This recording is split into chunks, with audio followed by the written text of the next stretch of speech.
Member of the Tech Podcast Network. If it's tech, it's here. Listen to other great tech podcasts at www.techpodcasts.com. Yo, you are in the right place at the right time, listening to the right thing. Tech Webcast. Congratulations on choosing such an awesome thing to listen to. You are clearly very smart. You're into tech stuff. You love hearing Brad and Jason and their guests chat. And you're probably really good looking too. Well done. So let's get into it. The weekly tech extravaganza that is Tech Webcast. In 3, 2, 1, let's go!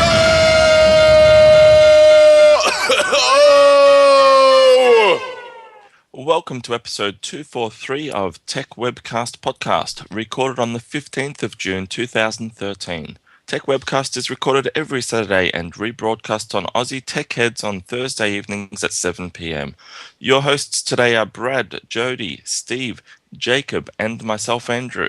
And our special guest today is Alan Firstenberg from Prisoner.com. G'day, Brad. How you doing, mate? G'day, Andrew. How are you, mate? Yeah, I'm doing good, thank you. That's the way. We'll come back to you in about 2 seconds. Sure. Steve, what's up?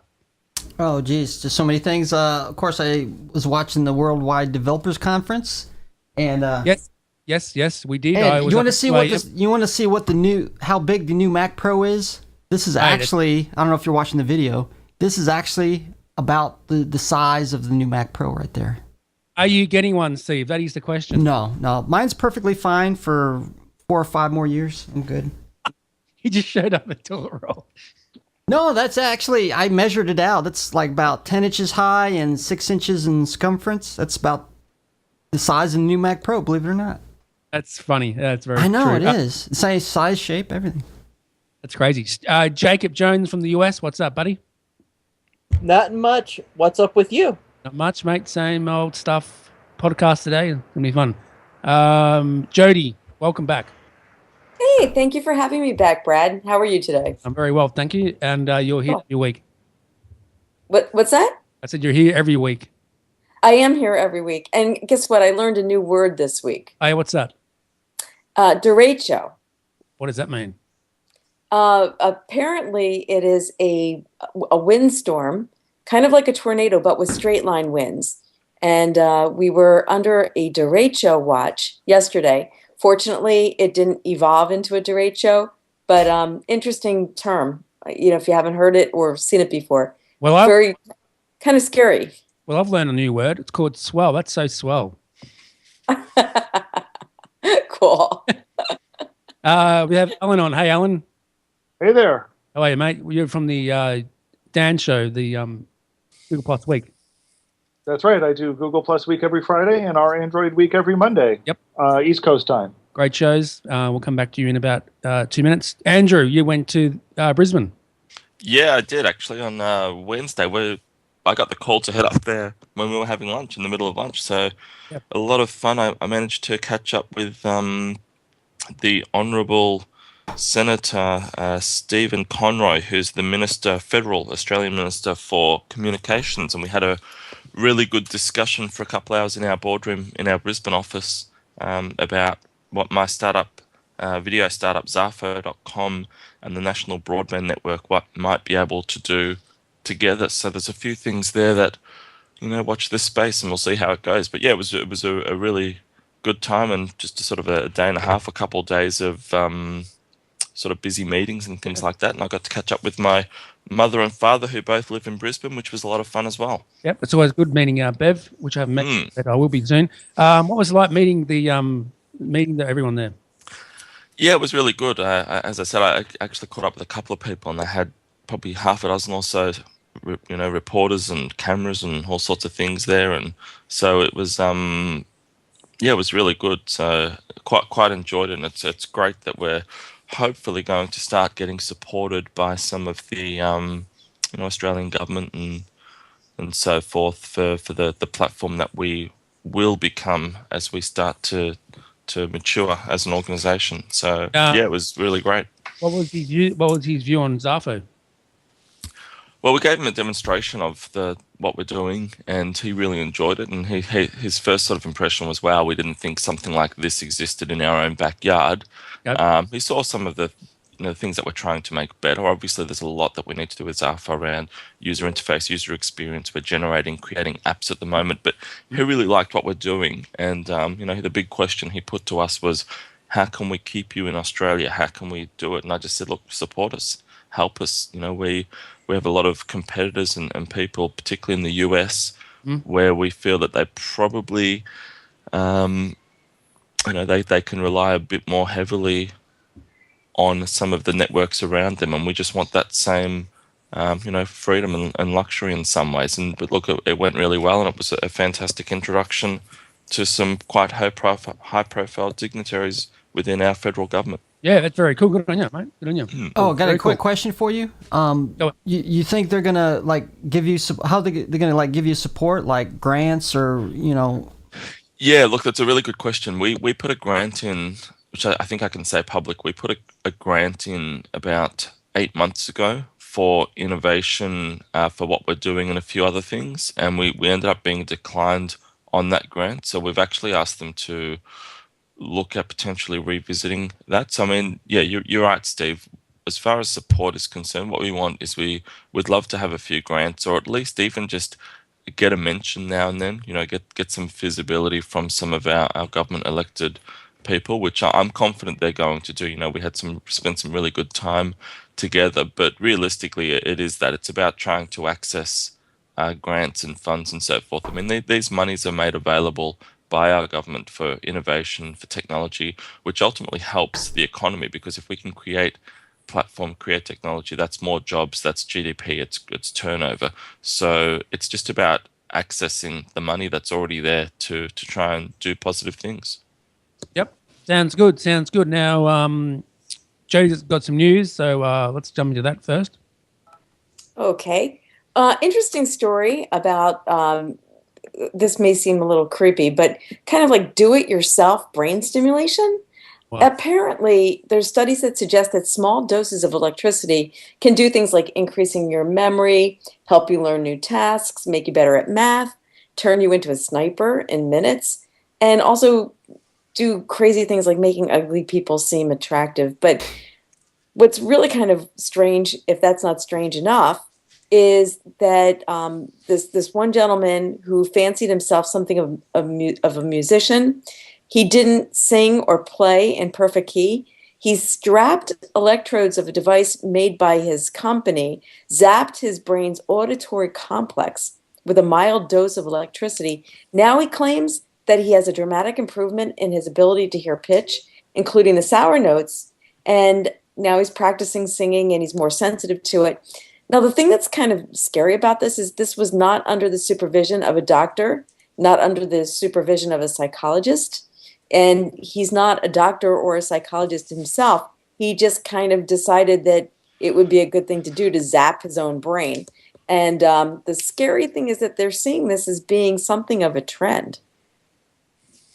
So what do you guys think? Are you going to start zapping? No. This actually happened before, like in the 20s. They used, or even the 1800s, I think, they built these contraptions when, electricity came around, and, same thing, apparatus, neon lights and all that. It didn't really do anything. Somebody said shock therapy. Yeah. I think it's just, I don't know. Not saying it's a scam, but Little weird. I mean, what do you think? And would you zap your brain? I don't know if I would do this. I mean, I'm one of those people who wants to know that it's been, tested and gone through this whole process and everything. But the first thing that sort of wound into my mind was Back to the Future with Dr. Emmett Brown and putting that big sort of light thing on Marty's head there. And yeah, that's all a bit crazy. But I did see something about ugly people becoming potentially more desirable. So that could be good for me, Jody. In the future, people strapping a device on their head, stimulation at different cortexes or It's all pretty crazy, isn't it? But I mean, we're in a time where you can project things from your glass and walk around and watch treats. So twits straight off your. So yeah, it's a crazy time that we're living in. All right, Alan, you have a view on that story? Not really. I mean, it's hardly surprising. People have experimented with altering their brains in one way or another for ages. So, here's yet another way to try it out. All right. Yeah. All right, Jacob, you have a view on that story at all? I would not do that because that would sound very stupid because you might hurt yourself and might lose control of something. You might not be able to talk or hear or sense anything. Good answer. All right, Jade, next story. Okay, well, you know that Apple introduced a bunch of products this week, and evidently there's been a lot of people who are not crazy about their icons. So Gizmodo has a story this week about how they're already fixing what they call their awful iOS 7 app icons. I'm curious if you guys have seen them, and if you agree that they're ugly. You're breaking up really bad, Jody. Okay. I think she said that. Maybe Steve can explain. Yeah, the story. yeah. Yeah, I'm looking at it right now. It's basically there's some things, of course, with the new iOS 7 that came out. They announced it hasn't been released yet until later this year, and supposedly they made some big changes with the icons, more flatter. Yep. And I don't know, they were more colorful, I guess. People are saying it looks like Android. I've heard some of that too. Yeah. What about you? I've heard that, but even Android's not this bad in some of their cases. I think some of the issues here is that they kind of turn the designers loose without having a really consistent concept of how some of the gradients would work. So, for example, the new color gradient behind Safari is exactly opposite the color gradient behind Mail, for example. So they look really bizarre next to each other. Yep, definitely. All right, Andrew, what's your view on iOS 7? Yeah, it's sort of, I guess what Alan just said. I don't know that they've actually done a full comparative of some of the colors and some of the gradients and the way that different colors complement other ones and balance. But in saying that, I really like that they are trying to make things a bit simpler. I mean, we're going from a time from a user interface perspective where everything was glossy with nice bubbles and shades. We're going back to sort of really flat colors and becoming, pushing the content as king again. But in saying that, iOS 7, it's only an early beta release, so there's still probably a number of things that will change as the final version sort of hits hits phones within the next few months. So, I mean, they put it out there, and it wouldn't surprise me if there is a number of changes that are made based on some of the feedback, particularly being such a wholesale change that they've made in iOS 7 with the look and feel. So don't be surprised if there's a number of things that are yet to happen before we see the first versions automatically pushed to people's phones. Yep, good answer. Jody, would you have a view on that? I'm curious to see. The fact that they introduced it and already people hate it is very unlike Apple, in my opinion. So I think Andrew had a good point that they kind of turned the developers loose. All right, next story, Jody, if you can read it. You forgot to ask me. Sorry, Jacob. What's your view on that? Yeah, I've tried out iOS 7. Okay, yeah. Yeah, they have a bug, but like what I was telling Jody, about if you have a deep skin, like a Griffin Survivor skin. Yeah. You can't really touch put the button to bring up the bottom part. You have to really dig in in order to press the button. Do you know what he means, Andrew? I do not know. I've got access, thanks to the lovely Jennifer, to install and do a few things for testing, but I haven't done that as yet. So I don't know the bug that he's talking about. But I have seen on a number of my streams that people are complaining that it's very, very buggy, even for an early release. Yep, and that's why I wait for the final release. I don't download beta stuff. I just wait for it to come out and yeah. All right, that's a good answer, Jacob. Jody, next story. Well, there's several things that have been introduced in iOS 7, and unfortunately, we're not going to be able to run through all of them. And in fact, I don't even know what they all are, but some of them are pretty cool. Obviously, they've done a completely redesigned interface. There's a new lock screen. There's a new way where you can swipe between and multitask with the different icons. A cool photographic update with friends where you can stream with other people. There's more easier file sharing, local file sharing. The translucency, they call translucency and parallax. So you can see layers of information with I haven't seen it, so it sounds a little bit odd, but it might be interesting. The weather app has new interactive displays. Calendar has a new minimalist user interface, multiple page support in folders. There's also a notification center that's now available on the lock screen. FaceTime, you can do audio calls if you wanted to. Yeah. There's notification syncing, phone and message blocking. Ooh, I like that one. The keychain sync is back. You can now search in Siri, and I think it's interesting that they introduced Siri, and I believe, if I'm not incorrect, that it's using Bing instead of Google.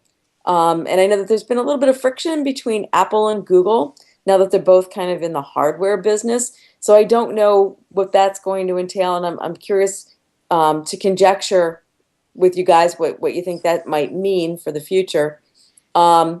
But it's got a bunch of other features. We have an article in here. I'm just curious, for those of you who have been following it, what feature do you think is the coolest new feature? And do you think that this move to Bing may have deeper ramifications? Me personally, I love the new feature, AirDrop. You don't need to use the up bump anymore. That's probably pretty cool. You have to use that up. That is cool. I think Bing. I don't think Bing is a good idea. I don't think it's strong enough as a search engine as yet, and it just goes to further show the political rifts between, themselves and Google and so forth. And look, there's so much different in this. It's almost like Apple are starting to hear and buy into the hype that people are saying Apple are way behind. Android is a better phone. It's a better operating system, and they've just gone and made a whole bunch of crazy changes to see which ones will actually stick. It might be too much too soon. Yeah, we'll have to wait and see. Steve, what do you think of the new iOS, and what's your favorite feature? Just what Andrew was saying. I think too that the person who was, of course, in charge of iOS previously, Forstall, I think he was fired. He was actually fired over just I don't know, just the way he did iOS in general. That's what they brought in. Ives, I forgot. I think it's Johnny Ives or something like that. Yeah, Jonathan Ivey. So they brought him in to redo the interface. I think one of my favorite features is going to be the oh shoot, now I forgot what you call it. Where you can access all your most used different preferences, like turning on Wi-Fi, Bluetooth, and all that. Because normally you got to dig in all the menus to activate it and turn on and off. So that's going to make it much more easier. And also the new photo app or camera app is really good too. With photos, they've added some pretty. Just sharing the pictures. Yeah. It's interesting too, because I know that there's been a lot of, especially here in New Jersey. I don't know if you guys have this in Australia or in the other states in the U.S., but there've been a lot of talk here in the U.S. in New Jersey about cell phone use while you're driving, and regardless of whether you're using a hands-free device, the fact that you're distracted. I know there've been studies now that are proving that it interferes with your ability to drive. So one of the features that they mentioned was that the iOS would be iOS in the car, and you know what, like my first instinct was like, wow, that's super cool. But then now with all of the information that's coming out about how dangerous it is, I'm wondering whether that's a good direction or a bad direction. It's a good question. I mean, if people are going to do it, it's a difficult one. It's a really good point though, Jody, because I mean, if people are going to use their phone in the car, surely we want to give them the safest possible method to do it, which would be what they're sort of trying to introduce. But in saying that, should we be doing anything at all for something where, as you sort of said, JD, we really just shouldn't be doing it full stop? I mean, in Australia, you're allowed to use your phone in the car as long as you're not holding it and it's on, hands-free, which even for me, it makes no sense because anytime I'm on the phone, even, on hands-free, you are distracted. So I use it very minimally, if at all. Well, I think with everything, it's always a matter of degree.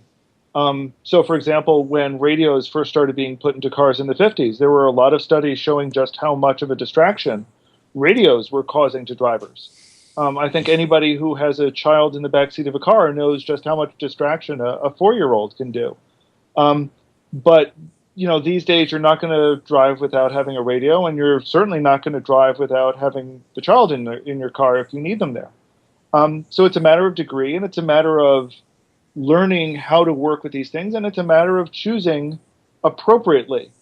So yes, I don't think there's anybody who's going to say that doing voice command texting while driving isn't a distraction. Anybody who says that it's not a distraction is lying.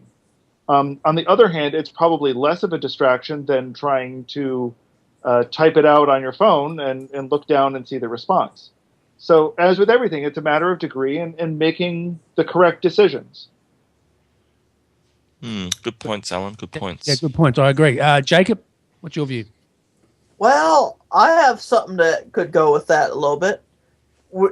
I think it's not safe, but if they wanted to, Apple could and make like a HUD display that you can attach to your dashboard that while you're driving, you could as easily not look at the phone, but it would be right in front of you. Like you can hook it directly to your phone. What's your view on that? I'm still here, Brad. Yeah, JD, what's your view on that? What Jacob just said. What, like a heads-up view? Yeah. It's interesting. Right now in New Jersey, they just introduced legislation to the state where the police officers would be able to grab your cell phone if you're in an accident and go through your cell phone to determine whether you were texting or on a call at the time of the accident. And there's a lot of controversy, obviously, about that. Well, I think that a heads-up display would be cool. It's still another distraction. Yeah. And unless they come up with a device where you get in the car and it kills the cell phone, so while you're driving, you just can't use your cell phone, I really don't know how they're going to stop people from using them. So I guess that being said, I'd be in favor of anything that would make it safer. Mm-hmm. All right. Let's go to the next story, Jody. That's a good topic. Okay. Well, the song "Happy Birthday to You." It's "Happy Birthday to You, Happy Birthday to You." Well, evidently, it's been sung around the world and by many, many people. And there's now a proposed class action asking a federal court to declare the song to be in the public domain. Now, you might wonder, how could it possibly belong to somebody? Well, apparently, when it was first published, it was Warner Chappell Music, the music publishing arm of Warner Music Group. And evidently, they are getting licensing fees from various people who are singing versions of Happy Birthday to You. They say that they own a copyright to it. So I guess the question really is, do you think that it should belong? It's so universal. Should it belong to somebody? And should there have to be copyright? No. Fees? Not at all. The song's great. I love it. It's a great song. There shouldn't be none of that. Andrew, what do you reckon? Yeah, it's a really hard one. Realistically, no, it shouldn't belong to. There shouldn't be fees. But in saying that, like everything, somebody obviously wrote it. They invented it. They first performed it. So because of its popularity, does that all of a sudden mean that they're not due their fees? And if they sold that license to Warner Brothers Music for $840 in 1931, or does that make it any different ethically to any commercial agreement today? So, that my heart says no, it should be open, but commercially speaking, somebody's bought it or sold it or has it licensed. So why is that any different to anything else?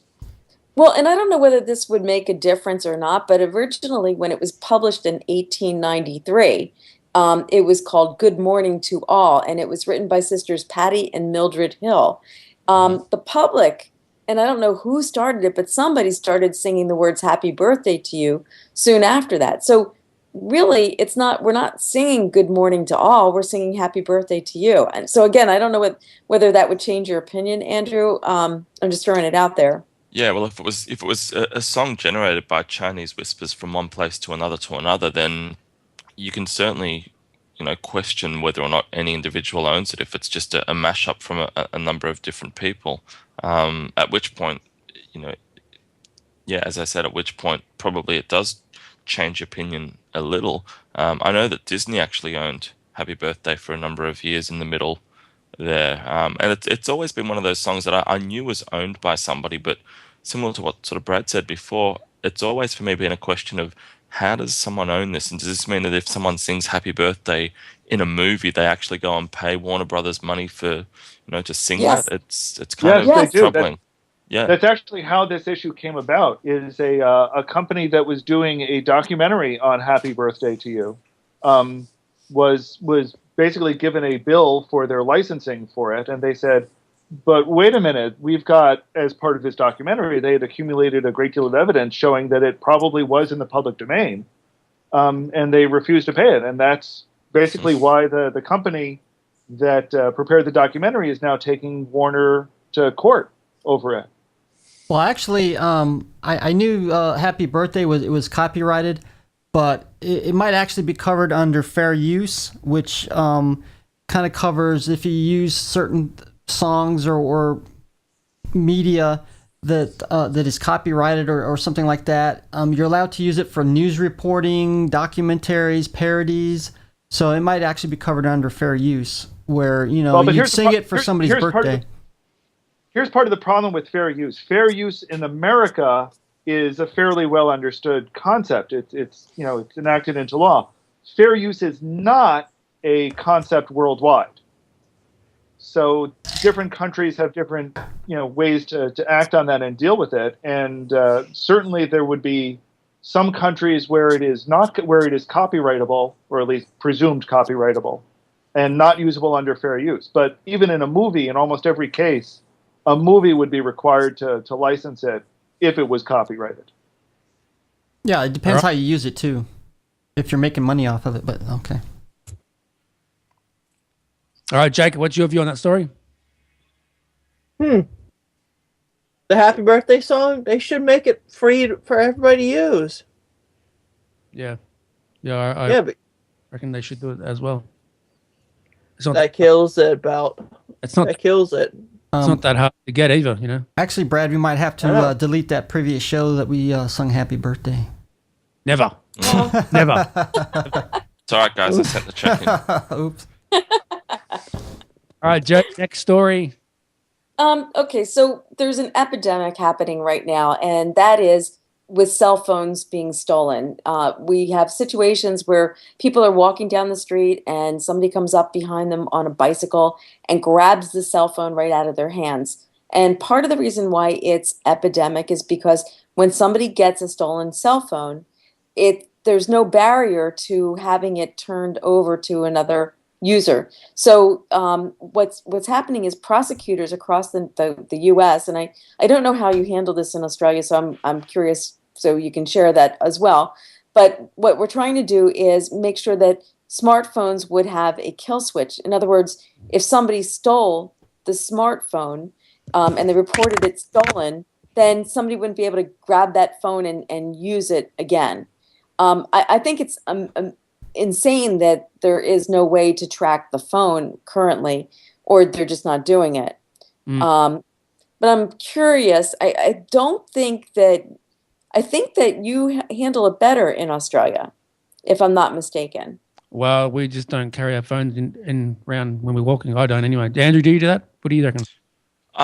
Yeah, I don't think that's.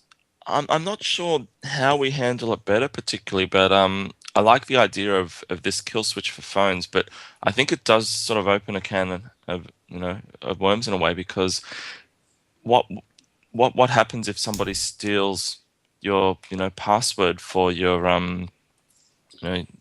your iTunes or whatever that manages this kill switch, all of a sudden this kill switch becomes something that can run people into trouble as well. You know, if someone steals your password and they want to get a couple $100 off you, or they're going to kill your phone, can you then reopen it again?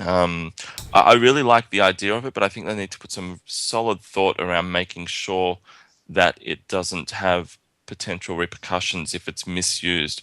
But I think it's definitely a fantastic idea, and long term, 1.6, well, you know, 0.5% of people in America have their phones stolen every year, which is a big statistic. That's 1 in 200 people, perhaps. I think it's something that has to happen. We have to do this, but we just need to make sure that we do it in the right way. All right, Alan. Well, and this may actually change the way that you're thinking about this. It has nothing to do with going in and logging in and using a password. What it has to do with, you call the carrier and say, my phone has been stolen, and then they enact the kill switch. Well, there are a couple of different solutions to the problem. That's currently one of the ways that it's implemented today, is the carrier block list. One of the things that Apple has announced that's coming with iOS 7 is that they're going to have a kill switch tied to the phone and tied to your iTunes account. So you'll be able to kill it immediately if it's been stolen. And there are a lot of questions that are still up in the air about all of this, of course, and things are changing constantly. One of my concerns about this is that by essentially tying a phone to an account, which it sounds like the direction Apple is going and where a lot of people are urging the whole thing goes, Apple is now able to make sure that phones can't be resold as well as stolen. So, you know, there's now some question about, okay, is this Apple denying you access to your own device in some ways? And I think those are legitimate concerns. I think they can be addressed, and I hope they will be in short order. Well, I know with the biggest problem with iPhones being stolen, I'm sure there's other places as well, but in New York, I know it's been brought up quite a lot, and I think one of the district attorneys was the one that was really bringing it up, where these hardware manufacturers for these phones to implement some kind of switch or something. Now, I don't know about Apple. I heard that they do have something for iOS. I don't necessarily think it may be a kill switch, but I heard they're going to make Find My iPhone or something like that, where you can't erase it. It's tied to that particular phone, so you still be able to track it. Or I don't know, maybe where you can't erase anything off the phone or something like that. All right, Jacob, you have a view on that? Yeah, they should make a little something, but what if you accidentally say it when you still have the device? They should say, "Are you really sure?" Then authenticate it. Yeah. It's not going to be easy, because there'll probably be ways people can find ways around it, you know, and then you got to think, is it going to inconvenience the user if they have to resell the phone, or something happens and it kills their phone inadvertently? So it's going to be really hard to implement it. You can always put a pass lock on your phone too, so people can't get into it either. Andrew, do you carry your phone around when you're walking around? I think we all do. I mean, my phone's on me all the time. But I accept that if my phone was to get stolen, I keep a backup and so forth. It's more important to me what's on the phone, the content, than the phone, the hardware itself. Yeah, exactly. Yeah. All right, Jay, next story. Good story, by the way. Okay. The next story has to do with Foursquare. I don't know if you guys are still using Foursquare. I used it for a while, stopped because of, I just don't like the fact that people can tell exactly where you are or where you're going. But evidently, Foursquare is now charging businesses a $20 fee to register. And they recently raised, if you remember, $41 million in financing this year. But the investors are concerned because they don't see a really good way to monetize the Facebook or Foursquare. So I'm curious if you guys, number one, if you use Foursquare, and number two, if you have a business, would you pay $20 to register with Foursquare? No, don't use Foursquare. Andrew? Would you pay $20? I think $20 is a really nice number because it's something that isn't a lot of money. So I think people will do it. Companies will do it, but some may just not do it because everything social is free, and they put their back up against it and say, you know, from a discipline perspective, $20 isn't a lot of money, but they may not want to do it. But there's also people who are sort of saying that there is a free alternative. That if you wait for 30 days, then you can have a postcard, which might be some kind of lesser level of access. Would I pay $20 for a company? If it was active and I could see people were using it, then absolutely I would as a business. I might be a little bit dirty if it was something that I previously had for free and now they want to charge me. Me personally, being having my own social startup myself, I'm really keen to have a look at how this goes for Foursquare, because obviously monetization, physical monetization like this is something that I think a lot of companies would love to move into. It's why LinkedIn has such a massive valuation per capita on users, because they're physically taking money off people instead of just through advertising. So I'm really keen to see if businesses do adopt and accept this. And if they do, I think it's going to be really positive for social and technology companies moving forward in the future. Do you use Foursquare, Andrew? Do you use it all? I have used it in the past, but I'm really not very active on there at all. Use it. I reckon it's a waste of time. I use Highlight better. Steve, do you use Highlight? Foursquare? No, I don't use it at all. I think I did make an account, but besides that, I never used it. I do see. I don't know if it. I think most businesses, if it would really be useful to them, $20 would be a drop in a bucket for them. But I mean, is Foursquare's really, gonna be used by businesses at all? Is it useful for them? Maybe if it is, then they, I think a lot of restaurants and sort of entertainment places get value out of Foursquare, but other companies, I'm not too sure. All right, what about you? Well, but if nobody's using it, it doesn't have any value. Yep. All right, Alan, do you have a view on that story? Not really. I used Foursquare for about 3 days. It became too much of a pain to deal with, so I gave it up. Yeah, same. It's a waste of time. And Jack, you used Foursquare? I used it for like 5 seconds and deleted my account.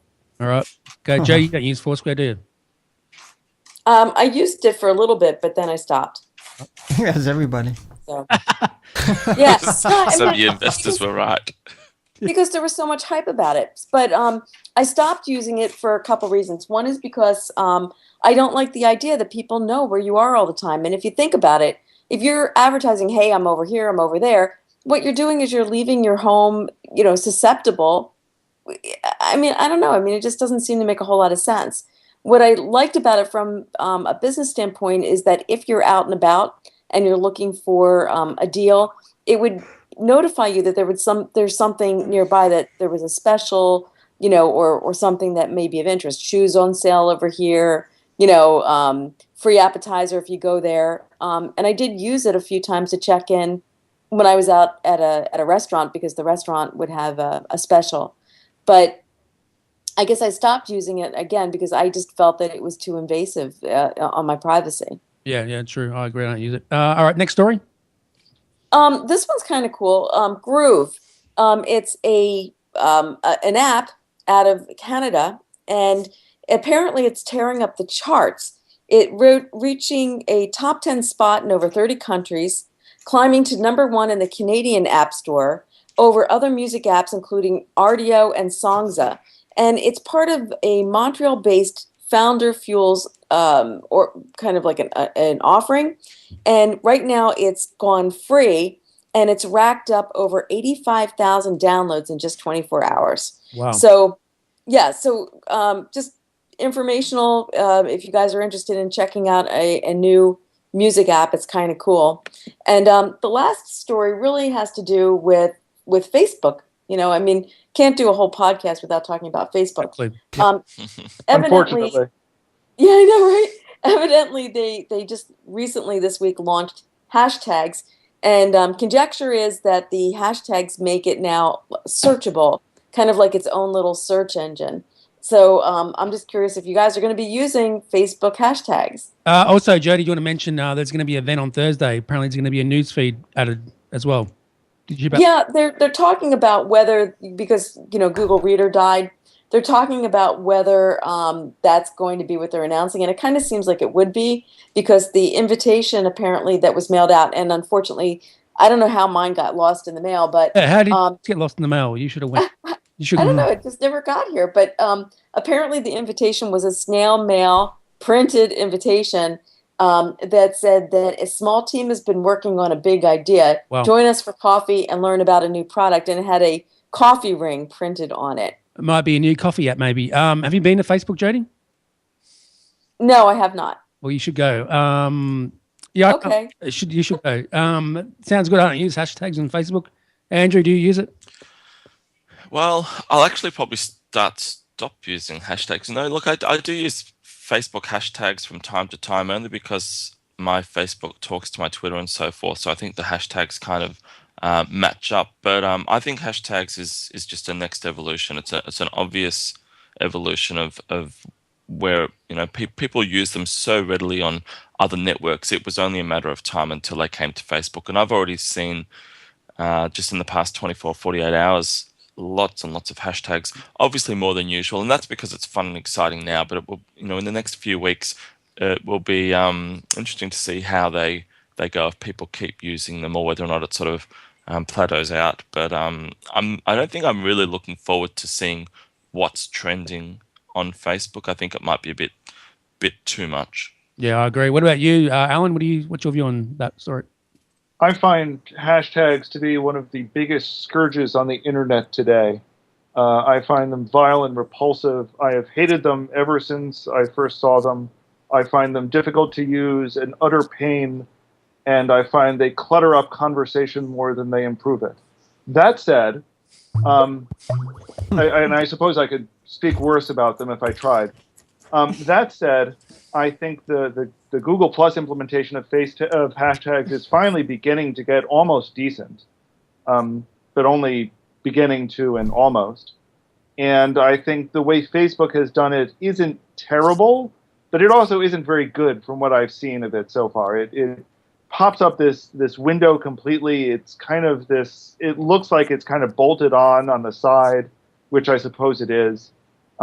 It's not very comfortable. It's not very intuitive. And I have a feeling that eventually you're not going to see too many people on Facebook itself using it, except for tweets that are cross-posted between the two. Yeah, exactly. All right, Jacob, what's your view? Oh, the hashtags for Facebook? Yeah. I have never used a hashtag. Really? Mm-mm. Why not? Well, I've never tried to use one. Google Plus already does it automatically, so I don't really have to worry about it. Mm-hmm. All right. Steve, what about you? Yeah, actually, I admit I'd never used hashtag either. I can see where they're kind of transitioning to use them on Facebook. It's interesting to note, though, even though we got over 1 billion, people on Facebook, there's more and more, kids that are actually starting to go from Facebook to Twitter, primarily because there's a lot of older people on there now, and they kind of get tired of Facebook. So I guess maybe that's one of the reasons why they kind of integrated the hashtag in there too, I guess. I don't know. All right, good answer, Steve. Jody, any more stories, or was that the end of the news, Dave? That was the news for today. I might just add quickly another story that's just come on the radar overnight, if that's okay, Brad. Yeah, go ahead, mate. Okay, Path appear to be on the path for new funding. They are looking to approach a $1 billion valuation. They're seeking between $75 to $100 million, which should push them into a $1 billion valuation. And investors are doing this on the back of a high growth period. So it's quite an interesting one. Path has been obviously around for quite some time, and this story is being discussed this morning in social networks. Chris Voss, actually, his biggest issue with it is that you can only have 150 people in your friends list on Path, which he feels and a lot of other people feel has actually stagnated their ability to grow users. Like, they only have 12 million users as a network, and they're looking for a $1 billion valuation. And this on the back of Google offering them 100 million as a buyout in 2011. So we may find that Path starts becoming really relevant again, particularly if they lift that user number, which I think they might on the back of this valuation. Do you use Path, Andrew? I do. I've been someone who uses it on and off ever since they started, almost the very start, and I really like it. I think as far as user experience is concerned, they probably have the best user experience from an app, as an app perspective of any social platform. I'd love to see them do well. What do you use Path for? Just to communicate. Just obviously the 150 is the maximum number of users, but I just use it because I love the experience that you get with it, the actual user experience, the way everything works on it. It's really clean. It's a really comfortable platform. They had some problems in the past with people, taking people's address books and storing them on servers potentially against their will, and they got an $800,000 fine for doing that from the FTC. But I think in some ways they could become relevant in the near future. All right, good story, mate. Joe, do you use Path? Just real quick, and we'll move on. I used to use Path, and I just find it to be redundant, so I don't really use it that much. All right, what about you, Jacob? Do you use Path? I know you do sometimes, but Yeah. What? I do. You do sometimes. Okay. You don't use Message Me anymore. What happened to that? That's one app we don't use anymore. I know. Why? That's a good. I don't know. We should. Everybody should start using it more. I'm going to use it more. Steve, do you use Path? No, I've heard about it, but if anybody wants to buy me out for $100 million, just give me a note, and All right, good one, Steve. Alan, what about you? Do you use Path? Never used it. Okay. All right. Andrew, the guest today. We have Alan Firstenberg on the show from Prisoner.com. How are you, Alan? I'm doing well. How are you doing? Very well, thank you. And tell us about Prisoner.com, Alan, and Google Glass and that sort of good stuff. Well, Prisoner.com is my my playground site, basically. It's where I post all my experiments, post all the work that I'm doing, the apps that I've written for Google+, the apps that I've written for Google Glass. All of that stuff shows up there. It's basically where you can get links to me on Facebook and Twitter, and the usual assortment of how do you find me. So it's kind of my personal home base for stuff. As you mentioned, I do use Google Glass. Mm-hmm. I am a developer for it, and that's where I've been starting to post my experiments for Google Glass as well. Nice one. And you also do a show with Dan McDermott, 2 shows each week, Google Plus a week and an Android show. That's correct. We have a Friday night show that we call the longest running show on Google Plus, and it's because normally the show runs a good 3 hours every Friday night. Yep. That's Friday night on the East Coast of the U.S. Mm-hmm. And again, Monday nights, East Coast U.S. time, we have a show called Our Android Week, which is a little bit shorter, but only a little bit. That's good. Is the Google Plus week, is that a higher rating show than that's the one on Twit? I don't think we're quite as high as Twit, but we do get a pretty decent number of viewers every week. That's good. And we have excellent audience participation. One of the things I think we enjoy the most is that we bring in comments from our live YouTube viewers, people who are watching us live on YouTube, or comments that will be coming on Google+, and we bring them right into the show and incorporate that as part of our discussion. I think that's one of the things we like the most about it. Exactly, me too. I really enjoy when you get mad. That's with Craig Shipp. That's quite funny. Craig and I have a number of disagreements, and I think it's always good to have a certain level of disagreement because it helps bring out the very different perspectives that we have. And I think introducing people to different perspectives is an important part of any show. All right. Jacob, any questions for Alan? No. Not right now. Can you come back to me? Well, okay. Steve? Oh, actually, I do. On your blog is a 4-letter word. Could you tell us about that?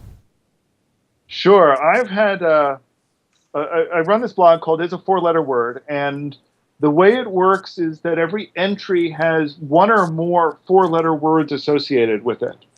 And I will usually use these 4-letter words to describe any number of things. So I could use the 4-letter word as a launching point for a movie that I've seen, or to describe a historic event for that day, or just generally to talk about something on my mind.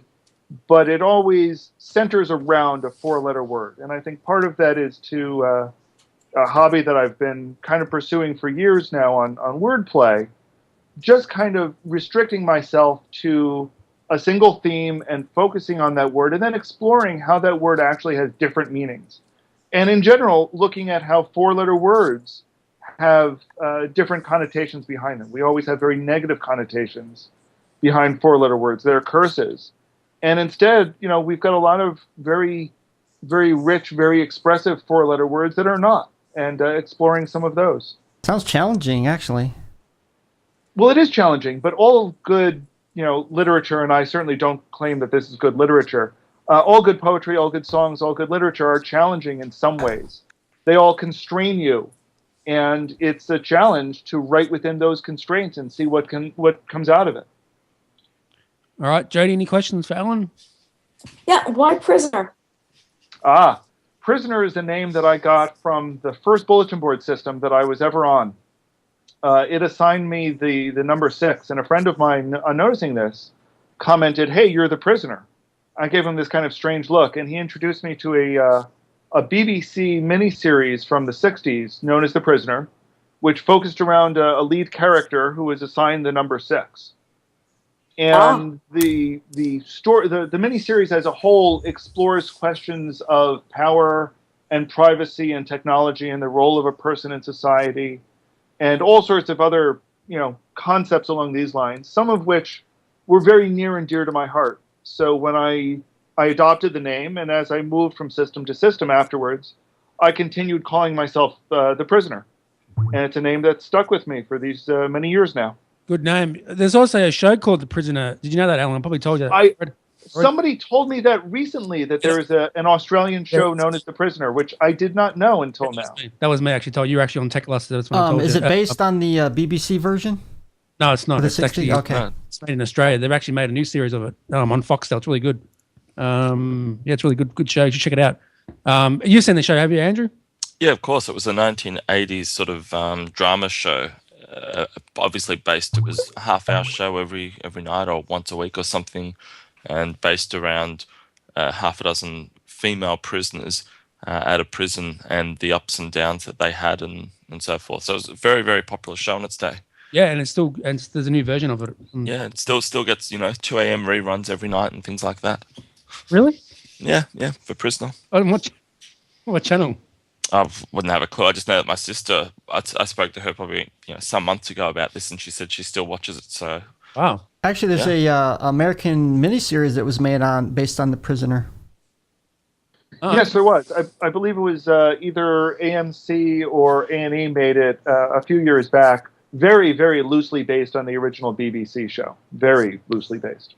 Mm-hmm.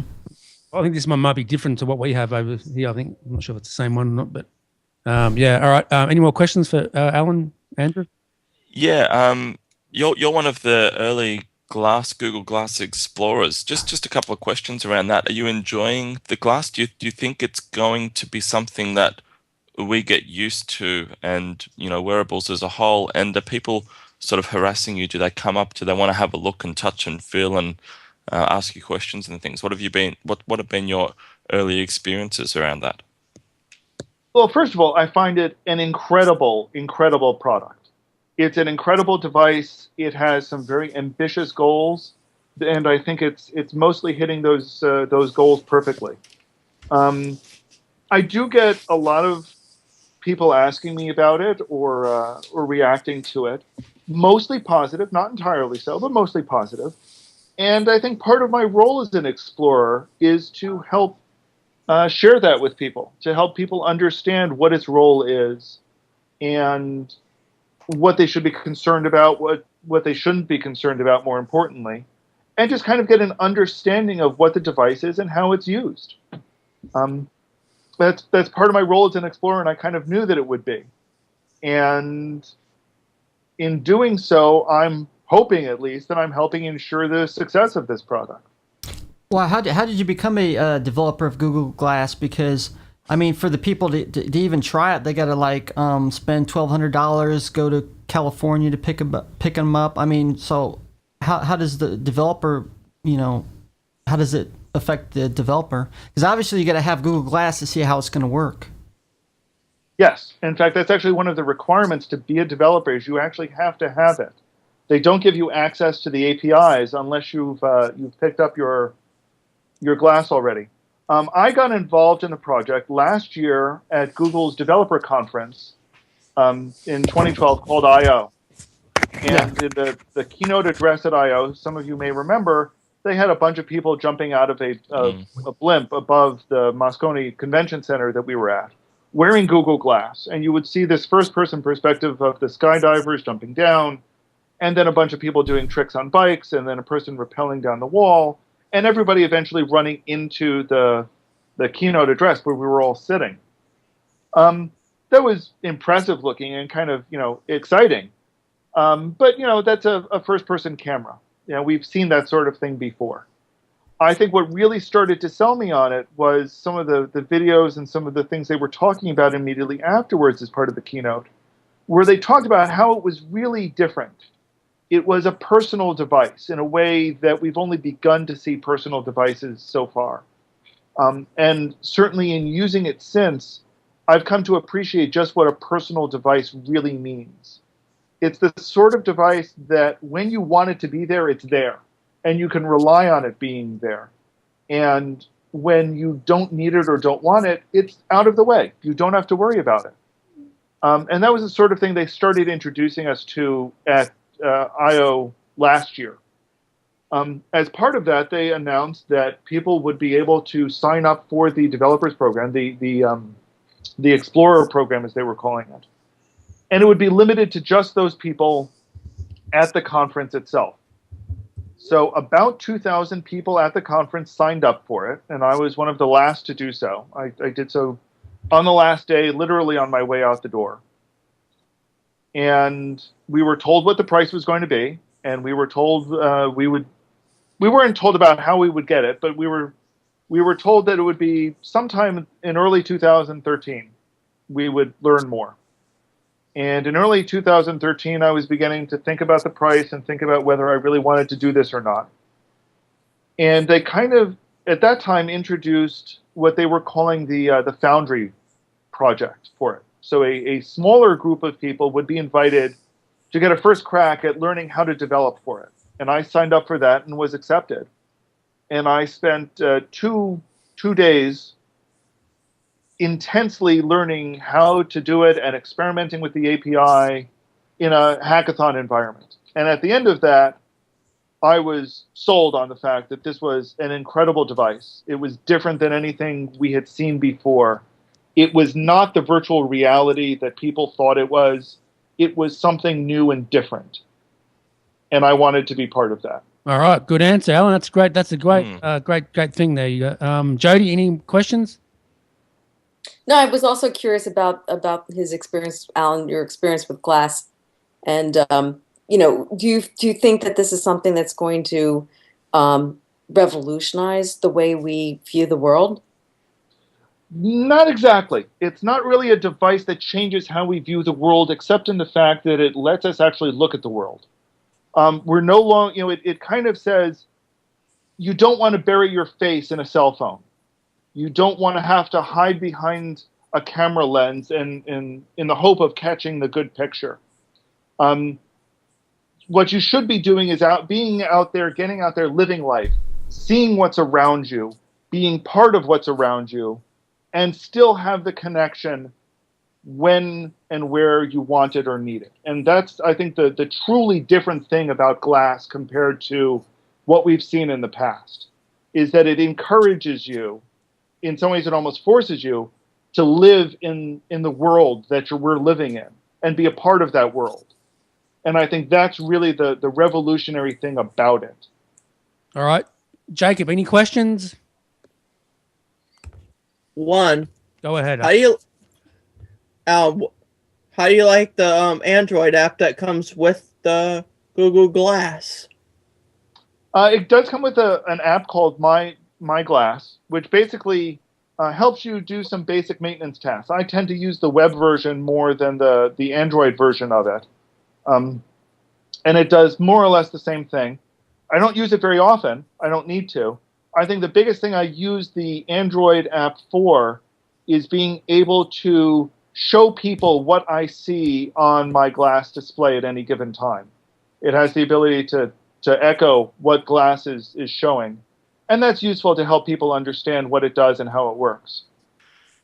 Okay. Alan, how do you find yourself managing the content that comes through your glass? I've heard a lot of the explorers saying that they connect their Twitter up or their Google Plus and there's just a barrage of information. How do you find yourself just getting through that from the handful of people that you want or your family members? Well, for starters, without I don't hook. Having all of this. It's a great question because information overload is something that I worry about a lot and I've spent a lot of time managing. And fortunately, I think the Glass developers understand that and kind of understood where the hooks need to be and how to draw the correct line. I never hooked Twitter up because I knew that would be a fire hose for me, and I had no interest in getting that fire hose.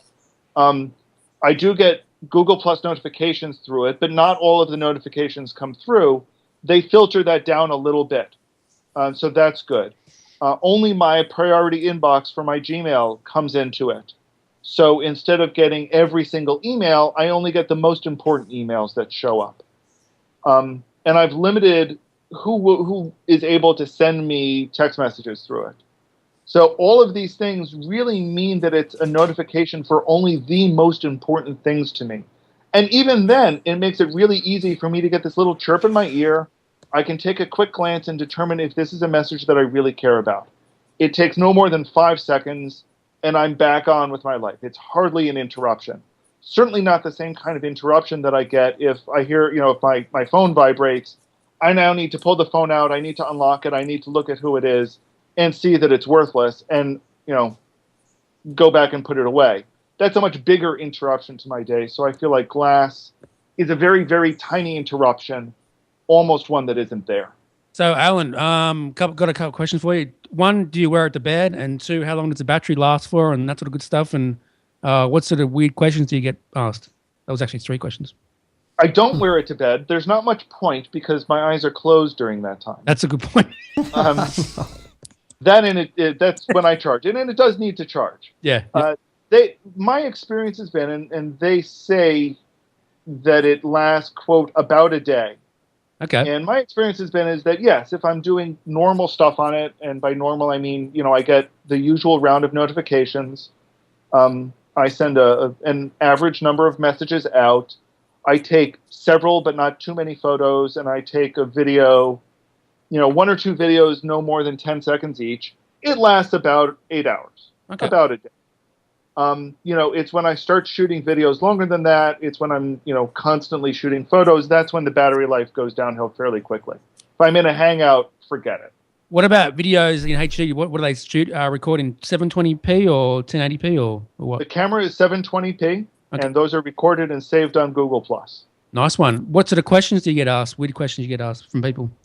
I think the best question, usually the way I introduce it to people and show it to people is that I'll ask to take their picture. And I think the reaction I've gotten a couple of times is, you mean you're not already taking my picture? And I'm not. It's a very system that requires me to actively do something to take a picture or video. And usually after explaining this, I've heard 1 or 2 people then say to me, well, is there a way that you can go back and capture a picture that would have been there 5 or 10 seconds ago? And unfortunately, you can't. I mean, it's a neat feature. It's a neat idea, but it's not constantly running.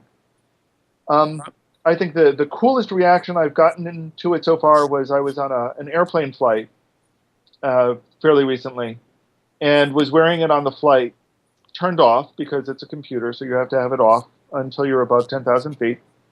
And at one point, I got up to stretch my legs, and a stewardess came over to me and said, they want to speak to you at the back of the cabin. So I walked back there. There were people in my way, but the lead flight attendant saw me and was gesturing me fairly urgently to come over. So I get there, and the first words out of his mouth is he points at it and goes, "What is that? What does it do? And where can I get one?" I then spent half an hour explaining it to him. But that's the kind of reaction I've mostly gotten to it. Generally very positive, generally very inquisitive. And generally, once I explain it to them, people find it an awesome device. Hey, Alan, do you let people wear it? Use it? it has a demo mode. So I will sometimes put it into demo mode and let people who I know fairly well try it on. Okay. Because really, it's easy to explain it, and it's easy to see videos of it, but you don't really get it until you put it on. And it's really kind of a transformational experience when you put it on. I reckon it'd be great. I reckon it'd be great when you're using it when you're riding a bike or whatever, skateboarding or that sort of good stuff. I reckon it'd be great when you're recording a video. That'd be good. I reckon it'd be fun. It's very good. When I was in San Francisco, I was riding the cable cars, and I had to hang on to the outside. Yeah. And it made it very easy for me to take pictures of what was going past and what was going on, and still cling on to the edge of the cable car as we were moving. That's way cool. Andrew, go ahead. Sorry, mate. Yeah, you said that you do a fair bit with the Mirror API. I've got a social video startup myself, and we were at some point looking to try and do some development through Mirror for the Google Glass, but we can't actually access Google Glass here in Australia. They're only releasing at the moment to US participants. How have you found working with the Mirror API? Is it something, because from what I've seen, it's a totally different kind of API. Is it something that you picked up quite easily, or? When they first announced it, they kind of teased at what it was. And once they teased it, I immediately understood what they were saying that it would do. And I was wrong on a couple of small points, but for the most part, I was correct about what it would do and how it would work. The REST API concepts are pretty well established. They're pretty well understood. They are certainly different than programming for an Android device or programming for iOS. Radically different. But for people who are familiar with web programming and web app programming, the concepts are very easy to understand. I find programming for Mirror, there are glitches, there are certainly bumps in the road, but I find it a joy to program for. I very much enjoy doing it. It's some of the most fun I've had programming in a long time.